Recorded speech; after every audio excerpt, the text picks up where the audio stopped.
साथियों नमस्कार।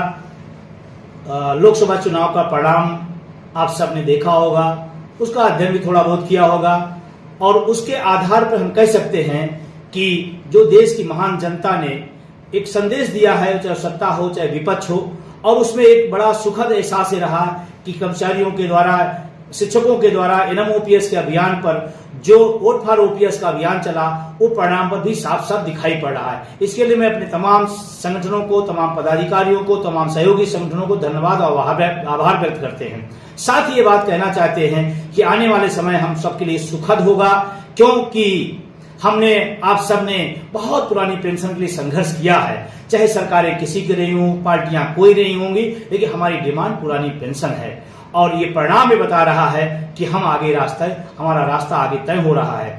और इसी को लेकर के आपके बीच में आज आया हूं। मैं थोड़ा सा परिणाम की चर्चा करूंगा।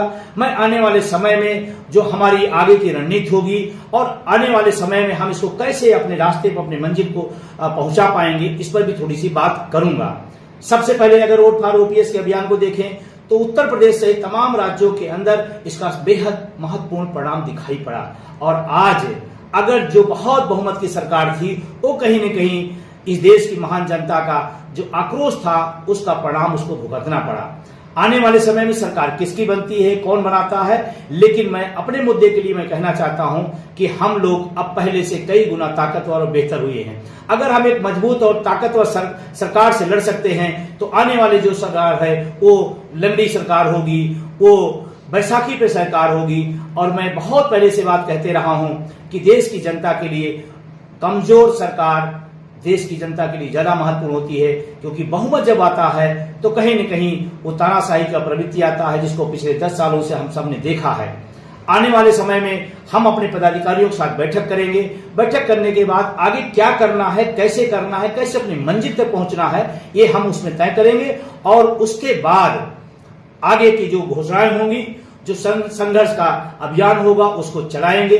लेकिन मैं सरकार से और जो तमाम उत्तर प्रदेश सहित पूरे देश के जो भी माननीय सांसद लोग चुन के आए हैं, मैं उनसे भी उनको बधाई देते हुए अपील करता हूं कि आप संसद में जाएं तो जनवादी मुद्दों को उठाएं। चाहे पुरानी पेंशन का मामला हो, निजीकरण की समाप्ति का मामला हो, पेपर लीक का मामला हो, नौजवानों को रोजगार देने का मामला हो। हम चाहते हैं, हम सब की इच्छा है, पूरे देश की इच्छा है कि इन्हीं मुद्दों पर संसद अगर बात करेगी, इन्हीं के समाधान के लिए काम करेगी, तो हम समझते हैं बहुत अच्छा होगा पूरे देश के लिए। आने वाले समय में जब सरकार गठित हो जाएगी तो हम सब अपनी रणनीति बनाएंगे और रणनीति बना करके इसको जितनी जल्दी चाहेंगे कि हमारी पुरानी पेंशन बहाल हो। आज मुझे बताते हुए खुशी हो रही है कि 1 अक्टूबर की जो दिल्ली की रैली थी, उसका असर पूरे देश में गया और स्वप्रेरित होकर के अपने मुद्दे के साथ आया। मैं तमाम उन शिक्षकों, कर्मचारियों को, उन साथियों को धन्यवाद दूंगा जिन्होंने इस अभियान में एक अपील पर, एक अभियान के तहत लिया और अपने मुद्दे के साथ वोट किया। और वोट का परिणाम भी सामने दिख रहा है, चाहे सत्ता हो चाहे विपक्ष हो। लोकतंत्र में दोनों का काम होता है और दोनों का काम होता है कि जनता के जुड़े हुए मुद्दों को हम हल करें।